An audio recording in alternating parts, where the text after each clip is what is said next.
I really got into this work because of my own childhood experiences and observing how my path took me in one direction while some of my loved ones, their paths ended up in a different direction, by no means of our own character, but by the supports and the resources that we had.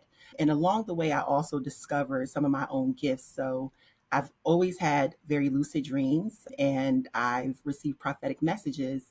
And I didn't really notice what they were until like my mid 20s when I would get messages to give warnings to people and to just guide folks in the right direction. And so as I really got more comfortable and aware of what that gift was, I paid attention to it to use it.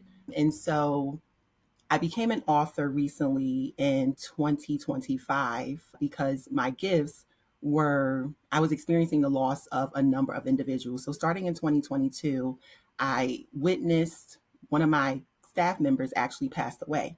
But prior to his death, I was able to experience that something was wrong and things were not going to go well. So about 2 weeks before he died, I actually had a very terrible feeling inside that let me know that he was not well and that things were not going to end well. And then a month later, my sister died, my older sister died, and I actually had a dream of her death the day that she passed away. And so, beginning in 2020, I had a series of experiences like this, which I had not had previously, even though I had this gift.